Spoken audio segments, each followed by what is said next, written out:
마음이 따뜻해지는 어린 왕자.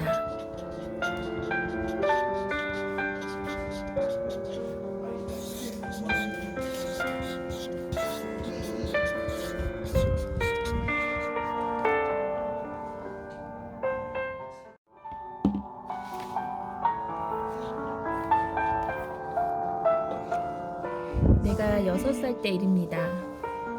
나는 밀림에 대해 재미있게 쓴 실제로 있었던 이야기라는 책에서 놀라운 그림을 보았습니다.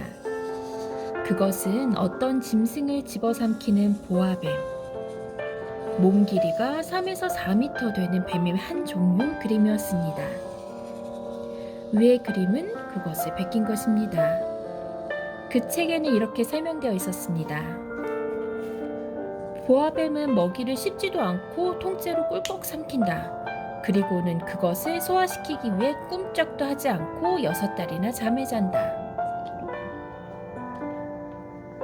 나는 밀림에서 일어나는 일들을 여러 가지 생각해 보았습니다. 그리고는 색연필로 나의 첫 번째 그림을 그렸습니다. 내 그림이로는 바로 아래와 같습니다.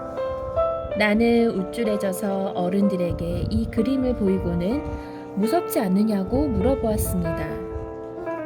그럴 때마다 어른들은 무섭다고? 모자가 왜 무섭니? 라고 되물었습니다. 내 그림은 모자가 아닙니다. 코끼리를 삼켜서 소화시키고 있는 보아뱀의 모습입니다. 그런데 어른들은 그것을 이해하지 못합니다.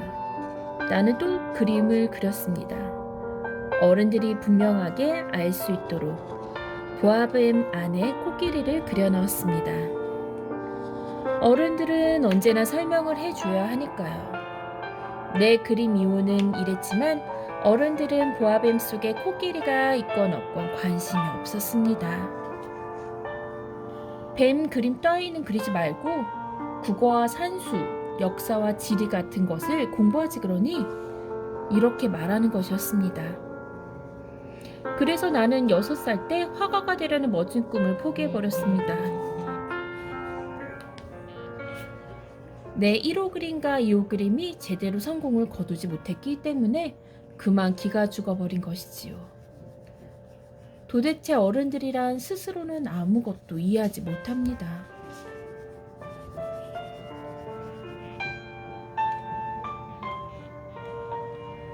그럴 때마다 어른들에게 이러쿵저러쿵 설명합니다.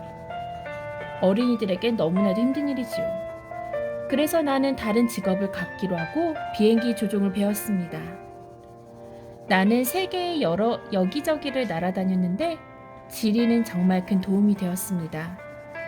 슬쩍 보기만 해도 중국인지 애리조나인지 구별할 수 있었으니까요. 밤에 어디를 날고 있는지 알 수 없을 때 지리는 정말 큰 도움이 되었습니다. 살아오면서 나는 훌륭한 사람들을 많이 만났습니다.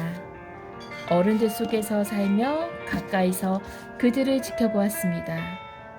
그러나 어른들에 대한 내 생각은 별로 나아지지 않았습니다. 좀 똑똑해 보이는 사람을 보면 나는 소중히 간직해온 내 1호 그림을 보였습니다. 그가 정말 이해력 있는 사람인지 알고 싶어서였습니다. 그러나 사람들은 한결같이 모자 그림이군요 하는 것입니다. 그러면 나는 보아뱀이나 밀림이나 별 이야기 같은 것은 아예 꺼내지도 않았습니다. 내 수준을 그 사람들 정도에 맞추어서 트럼프 놀이나 골프, 정치나 넥타이 이야기를 나누곤 했습니다. 그러면 그 사람들은 이 친구 뭘 안 해? 하면서 퍽 만족해하는 것이었습니다.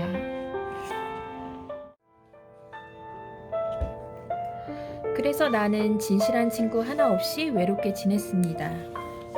6년 전 사하라 사막에서 비행기가 고장을 일으켰을 때까지 말입니다.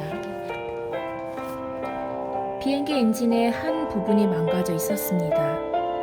모래사막 한가운데에서 기관사도 손님도 없이 나는 혼자 힘으로 그 어려운 수리를 하느라 애를 썼습니다. 그것은 정말 사느냐 죽느냐 하는 문제였습니다. 마실 물이 겨우 일주일 남짓 버틸 정도밖에 없었기 때문이지요. 첫날 밤 나는 사람이 사는 곳으로부터 1000마일이나 떨어진 모래사막에서 잠을 잤습니다. 그것은 뗏목에 몸을 싣고 바다 한복판을 떠다니는 선원보다 더 외로웠습니다. 그러니 동틀 무렵 이상하고 작은 목소리에 잠에서 깼을 때 내가 얼마나 놀랐는지 상상할 수 있겠지요. 한 이상한 아이가 나를 뚫어지게 쳐다보고 있었습니다. 아이는 이렇게 말했습니다. 아저씨, 양 한 마리만 그려줘. 뭐라고? 양 한 마리만 그려달라고. 나는 눈을 크게 뜨고 그 아이를 보았습니다.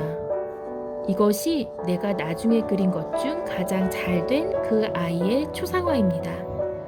그러나 실물이 훨씬 멋지답니다. 그렇지만 그건 내 잘못이 아닙니다. 나는 6살 때 어른들 때문에 화가가 되려는 꿈을 포기해버렸고 보아뱀의 겉모양과 속모양을 그려본 것 외에는 전혀 그림을 그린 적이 없으니까요. 그래서 나는 눈을 동그랗게 뜨고 앞에 서 있는 아이를 자세히 뜯어보았습니다. 나는 사람들이 사는 곳에서 1000마일이나 떨어진 사막에 있었던 것입니다. 그런데 아이는 길을 잃은 것 같지도 않았고 피곤하거나 괴로워 보이지도 않았습니다. 또 목이 마르거나 무서워하는 것 같지도 않았습니다. 더구나 사람이 사는 곳에서 1000마일이나 떨어진 사막 한가운데서 길 잃은 아이 같은 모습은 전혀 찾아볼 수가 없었습니다. 나는 간신히 입을 열어 물어보았습니다. 그런데 너는 여기서 뭘 하고 있니? 그는 천천히 아주 중요한 것을 말하는 것처럼 되풀이해서 말했습니다. 양 한 마리만 그려달라니까? 너무나 신비로운 일을 당하면 기억하기가 어려운 모양입니다. 사람이 사는 곳에서 1000마일이나 떨어져 있고 죽음의 위협에 맞닥뜨려서 어처구니 없는 일인 줄 알면서도 나는 주머니에서 종이와 만년필을 꺼냈습니다. 그러나 그때 내가 지리와 역사, 산수와 국어만을 공부했다는 것이 떠올랐습니다. 나는 약간 퉁명스럽게 그림을 그릴 줄 모른다고 했습니다. 그러자 아이는 상관없어. 양 한 마리만 그려줘 하는 것이었습니다. 나는 양을 그려본 적이 없었기 때문에 내가 자주 그리는 2가지 그림 중 하나를 그려주었습니다. 속이 보이지 않는 보아뱀 그림이었습니다. 그런데 이제껏 들어본 적 없는 말을 듣고는 너무나 깜짝 놀랐습니다. 아니야. 보아뱀 속에 있는 코끼리를 그려달라고 한 게 아니야. 보아뱀은 너무 위험하고 코끼리는 너무 커. 내가 사는 곳은 아주 작거든. 난 양이 필요하단 말이야. 양 한 마리만 그려줘. 그래서 나는 양을 그려주었습니다. 아이는 자세히 보더니 고개를 저었습니다. 이 양은 병으로 당장 죽을 것 같아. 나는 다시 그렸습니다. 아이는 상냥하고 너그러운 웃음을 지며 말했습니다. 이건 보통 양이 아니고 뿔이 났네. 그래서 나는 또 하나를 그렸습니다. 그러나 이것도 마음에 들어 하지 않았습니다. 이건 너무 늙었어. 나는 오래 살 양이 필요하단 말이야. 이제는 더 참을 수가 없었습니다. 나는 서둘러 엔진을 분해해야 했기 때문에 대충 그린 이 그림을 주었습니다. 이건 상자야. 네가 원하는 양이 그 안에 있어. 내가 내던지듯이 그림을 주었는데 천만 뜻밖에도 아이 얼굴이 갑자기 환해졌습니다. 난 이런 것이 갖고 싶었어. 이 양 풀 많이 먹어? 왜? 내가 사는 곳은 모든 것이 아주 작으니까. 풀은 충분할 거야. 난 아주 작은 양을 주었으니까. 그 아이는 그림을 그려다보며 말했습니다. 그리 작지도 않은데 봐, 잠들었어. 이렇게 나는 어린 왕자를 알게 되었습니다. 어린 왕자가 어디에서 왔는지를 알아내는 데는 오랜 시간이 걸렸습니다. 어린 왕자는 끊임없이 질문을 하면서도 내 말에는 도무지 대답을 하려 들지 않았습니다. 내가 어린 왕자에 대해 알 수 있었던 것은 그가 별 생각 없이 하는 말을 통해서였습니다. 처음에 내 비행기를 보고 어린 왕자는 이렇게 물었습니다. 이건 뭐 하는 물건이야? 이건 물건이 아니라 날아다니는 거야. 이건 내 비행기야. 뭐라고? 그럼 아저씨는 하늘에서 떨어졌어? 그래. 나는 그에게 내가 날아다닐 수 있다는 것을 알린 것이 자랑스러웠습니다. 야, 그거 참 재미있는데? 그렇게 말하면서 어린 왕자는 너무나 귀여운 웃음을 터뜨렸습니다. 그렇지만 나는 화가 났습니다. 지금 내가 겪고 있는 불행을 좀 심각하게 생각해주길 바랐기 때문입니다. 이윽고 어린 왕자가 다시 말했습니다. 아저씨도 하늘에서 왔구나. 아저씨 별은 어느 거야?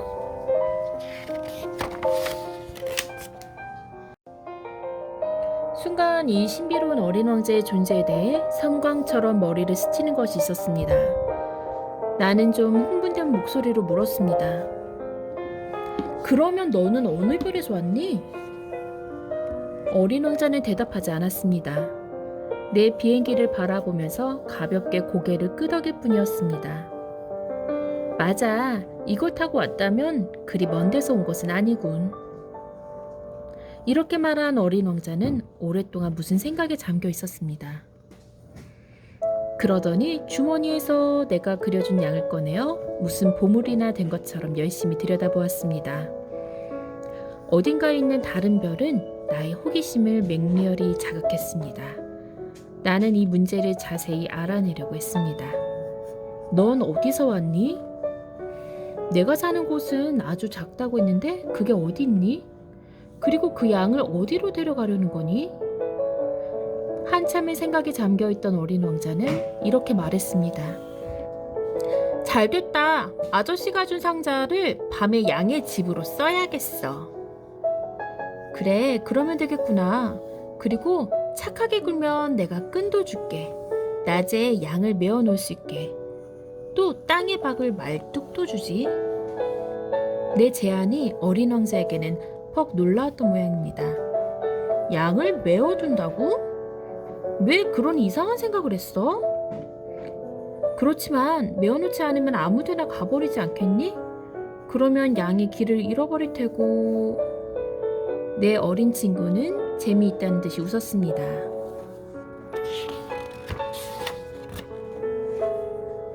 아저씨는 양이 어디로 가버릴 거라고 생각해? 어디든지 곧장 앞으로 가겠지. 가다 보면 점점 멀리 갈 테고. 그러자 어린 왕자는 진지한 얼굴로 말했습니다. 괜찮아. 내가 사는 곳은 아주 작으니까. 그리고는 슬픈 듯한 표정으로 덧붙였습니다. 곧장 앞으로 간다고 해도 그렇게 멀리 갈 수가 없어. 이렇게 해서 나는 두 번째로 중요한 사실을 알게 되었습니다. 어린 왕자가 사는 별의 크기는 겨우 집 한 채 정도라는 것입니다. 그렇지만 나는 그다지 놀라지 않았습니다. 지구, 목성, 화성, 금성처럼 이름이 붙은 큰 별이 있는가 하면 작은 별들도 수백 개나 있으니까요. 그 중에는 너무 작아서 망원경으로 보아도 힘든 아주 작은 별들도 있다는 것을 나는 잘 알고 있었습니다. 천문학자가 그 별 중에 하나를 발견했을 때 그는 이름을 붙여줄 필요도 없이 숫자만 붙여주면 된다는 것입니다. 예를 들어 소혹성 325, 325 하는 식으로 부르는 것입니다. 나는 어린 왕자가 떠나온 별이 소혹성 B612라고 생각합니다. 거기에는 믿을 만한 이유가 있습니다. 이 소혹성은 1909년 터키의 천문학자가 망원경으로 발견한 적이 있습니다. 그는 국제천문학회에서 이 사실을 당당하게 증명했습니다. 그러나 그가 터키 옷을 입고 나왔기 때문에 아무도 그의 말을 믿지 않았습니다. 그런데 터키의 한 독재자가 국민들에게 양복을 입지 않으면 사형에 처하겠다고 말했습니다. 그 천문학자는 1920년에 아주 훌륭한 양복을 입고 그 별에 대한 증명을 다시 시작했습니다. 그랬더니 이번에는 모두 그 천문학자의 말을 믿었습니다. 어른들은 대개 이런 식입니다. 내가 이렇게 소혹성 B612호에 대해 자세히 이야기하고 별의 번호까지 말하는 것은 순전히 어른들 때문입니다. 어른들은 숫자를 좋아하니까요. 가령 새로 생긴 친구에 대해 이야기할 때 가장 중요한 것은 물어보지도 않습니다. 이를테면 그 애는 무슨 놀이를 제일 좋아하니? 그 친구의 목소리는 어떠니? 나비를 채집하니? 하는 식의 질문은 전혀 하지 않습니다. 그 대신 몇 살이지? 형제가 몇 명이지? 체중은 얼마지? 아버지는 돈을 잘 버시니? 따위의 질문만 늘어놓기 일쑤입니다. 창가에 재래한 화분이 있고 지붕에는 비둘기가 앉아있는 아름답고 붉은 벽돌집을 보았어요. 이렇게 말하면 어른들은 쉽게 그 집을 떠올리지 못합니다. 어른들에게는 10만 프랑짜리 집을 보았어요 라고 해야만 합니다.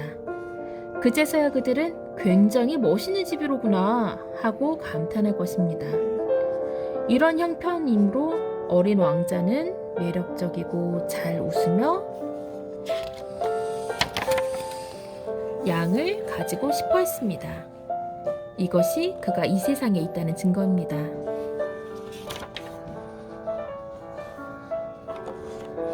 어떤 사람이 양을 가지고 싶어 한다면 그가 존재하는 증거입니다.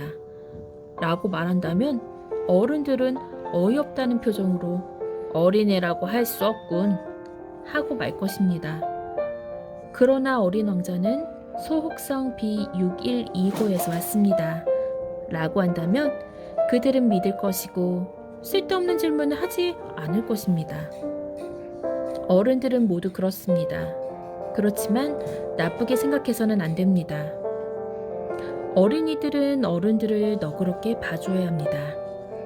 그러나 우리들에게는 사물 그 자체, 사건 그 자체가 중요하므로 숫자는 아무런 상관이 없습니다. 나는 이 이야기를 동화처럼 시작하고 싶었습니다.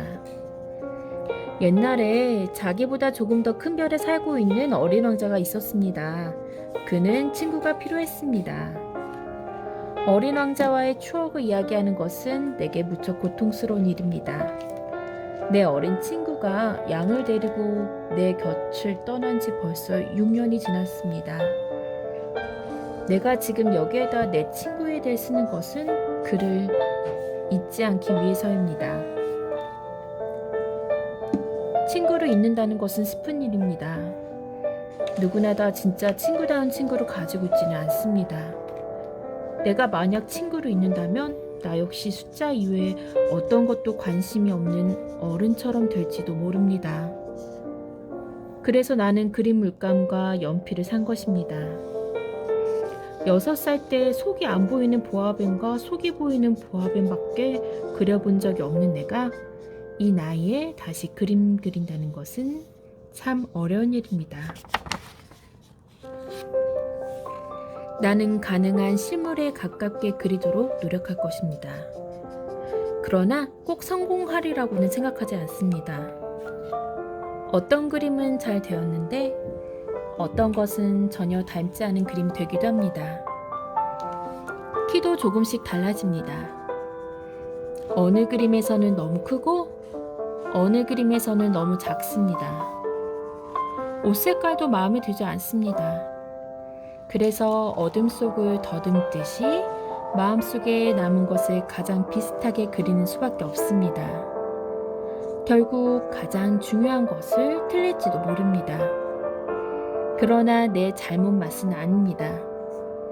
어린 친구는 내게 아무것도 설명해 주지 않았으니까요.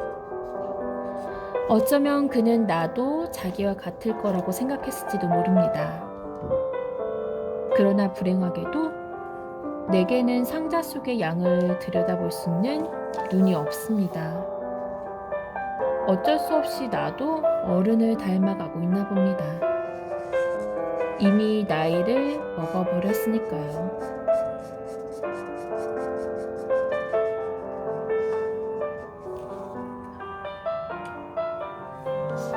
날마다 함께 이야기하면서 나는 조금씩 어린 왕자에 대해 알게 되었습니다.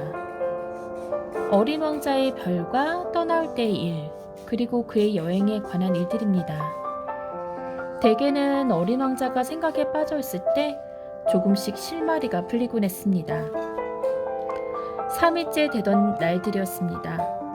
열대에서 자라는 무서운 바오밥 나무에 관한 이야기도 이런 식으로 시작되었습니다. 이번에도 양의 덕분이었습니다. 왜냐하면 어린 왕자가 아주 심각한 표정으로 이렇게 물었기 때문입니다. 양이 작은 나무를 먹는다는 게 사실이야? 사실이야. 아, 잘됐다. 나는 양이 작은 나무를 먹는 것이 뭐가 그리 중요한 일인지 알 수가 없었습니다. 그러면 바오밥 나무도 먹겠네?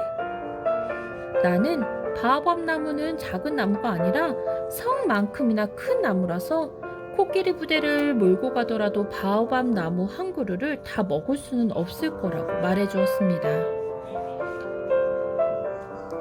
어린 왕자는 코끼리 부대라는 말에 웃으며 말했습니다. 내가 사는 별은 아주 작아서 코끼리를 차곡차곡 포개에 놓아야겠네. 이어서 그는 아주 현명한 지적을 했습니다. 그 큰 바오밥 나무도 처음엔 아주 조그맣게 자라기 시작해. 그건 맞는 말이야. 그런데 왜 양에게 바오밥 나무를 먹이고 싶어 하지? 아이 참. 어린 왕자는 너무나 당연한 것을 묻는다는 듯이 이렇게 말했을 뿐입니다. 나는 그 이유를 혼자서 알아내기 위해 머리를 짜내야만 했습니다.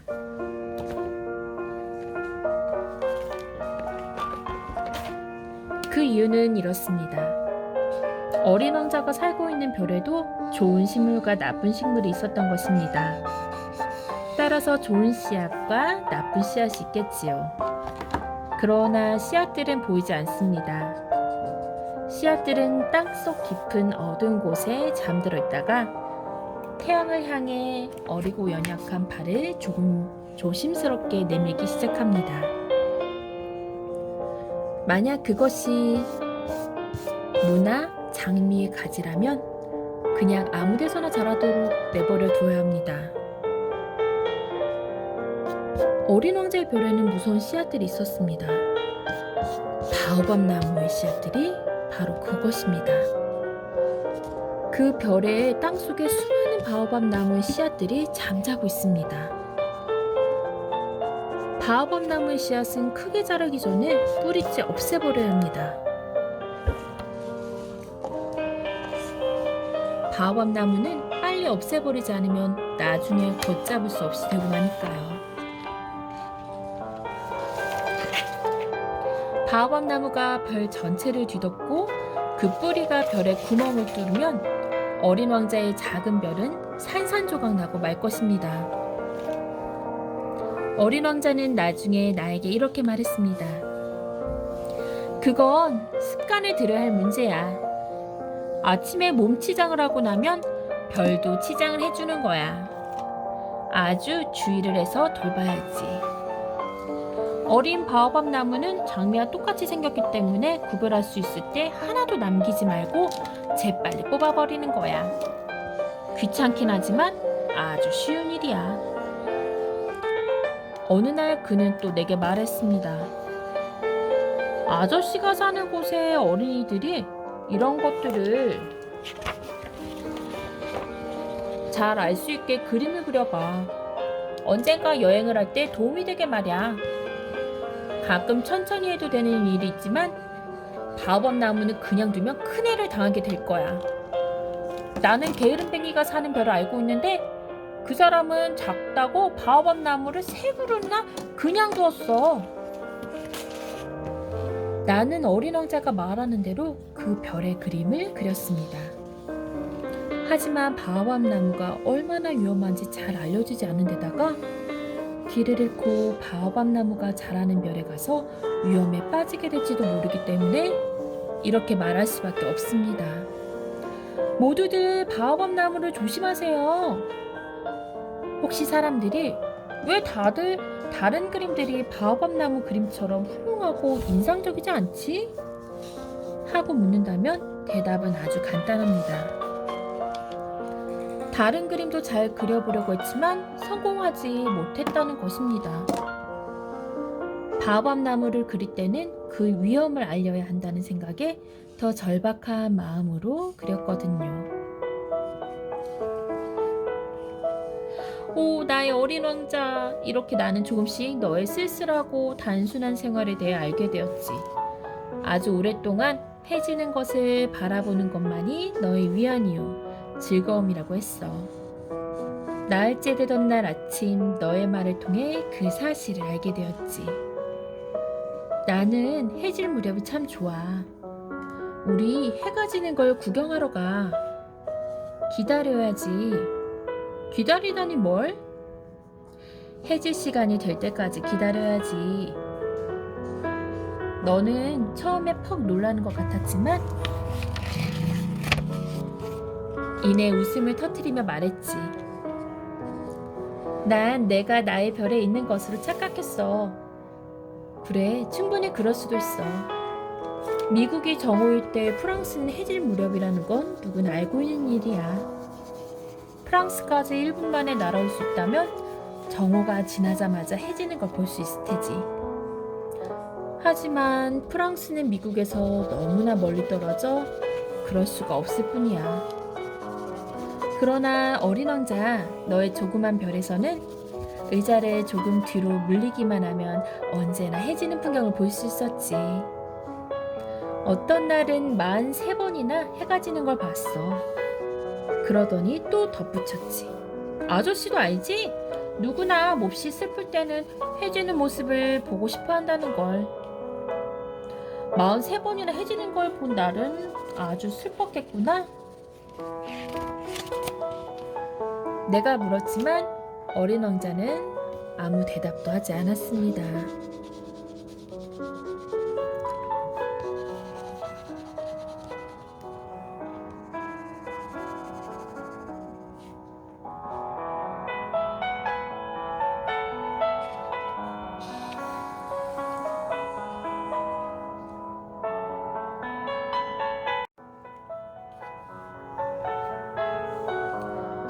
다섯째 되던 날 역시 언제나처럼 양의 덕분으로 어린 왕자의 비밀을 알게 되었습니다.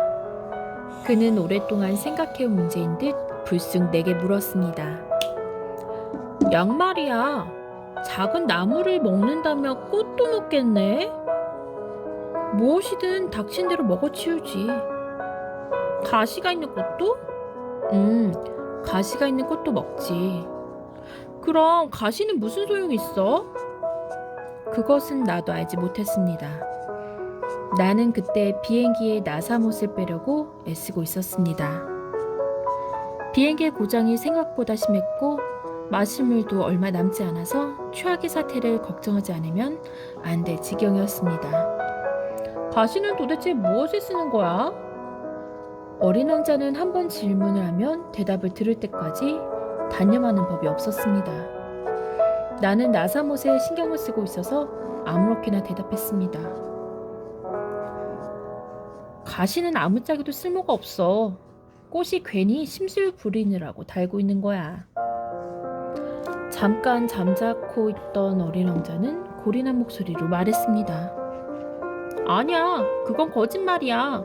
꽃은 아주 약해. 순진하단 말이야. 그래서 자기를 스스로 보호하려는 거야. 꽃들은 가시가 굉장히 무서운 무기라고 생각해. 나는 대답하지 못했습니다. 나는 그때 이번에도 나사못이 빠지지 않으면 망치로 때려 부셔야지 하고 생각하고 있었습니다.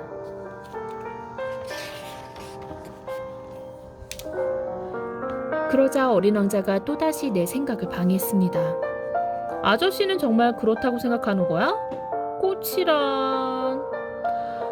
아니야. 나도 그렇게는 생각하지 않아. 난 지금 무척 중요한 일을 하고 있어서 무심코 대답해버린 거야. 그는 놀란 얼굴로 나를 바라보았습니다. 중요한 일이라고? 나는 망치를 들고 있었는데 기계에서 묻은 기름으로 온통 시커멓게 되어 있었습니다. 아저씨도 다른 어른과 똑같은 말투를 쓰고 있잖아. 그 말에 나는 부끄러워졌습니다. 그렇지만 어린 왕자는 그런 내 기분에 아랑곳하지 않았습니다. 아저씨는 모든 걸 엉망으로 만들고 있어. 온통 뒤죽박죽으로 섞어 놓는단 말이야. 어린 왕자는 정말 화가 나 있었습니다. 그는 눈부시게 빛나는 금빛 고수머리를 바람에 날리고 있었습니다. 어떤 별의 얼굴이 시뻘건 아저씨가 있었어. 그 아저씨는 꽃향기를 맡아본 적도 없고 별을 바라본 일조차도 없어. 누군가를 사랑해 본 적도 물론 없지. 오직 아는 것이라곤 덧셈 뿐이야. 그는 매일같이 그것만 하며 살아왔어.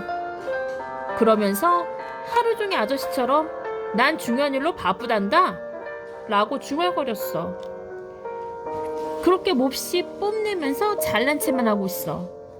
그건 사람이 아니라 버섯이야. 뭐? 버섯이란 말이야. 어린 왕자는 얼마나 화가 났는지 얼굴이 새파래졌습니다.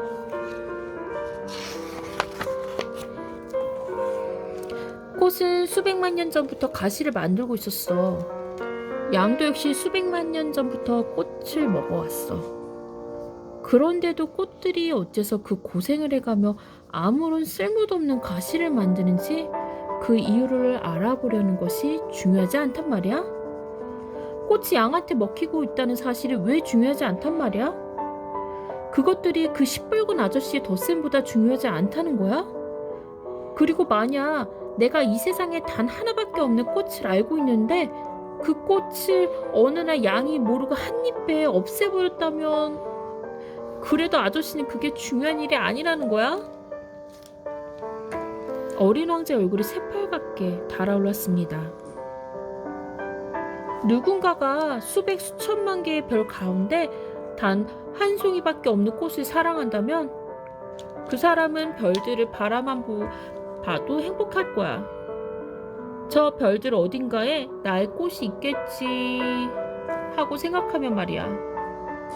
그런데 양이 꽃을 먹어버린다면 그 사람에게는 모든 별이 갑자기 사라져버리는 것처럼 슬픈 일일 거야. 그래도 아저씨는 그게 중요하지 않다는 거야?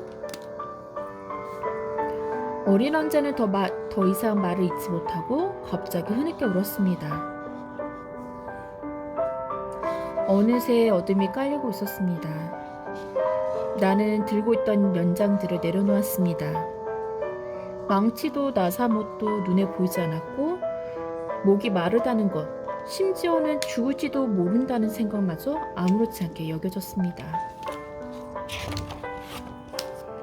하나의 떠돌이별, 나의 떠돌이별인 지구에는 위로해줘야 할 어린 왕자가 있었습니다. 나는 어린 왕자를 품에 꼭 안고 조용히 흔들면서 달래주었습니다. 네가 사랑하는 꽃은 이제 괜찮아. 내가 양에게 입마개를 그려주고 꽃에게는 울타리를 그려줄게. 아무도 들어가지 못하도록. 그리고 또 나는 이렇게 말했지만 나는 정말 그 이상 무슨 이야기로 어린 왕자를 위로해야 할지 몰랐습니다.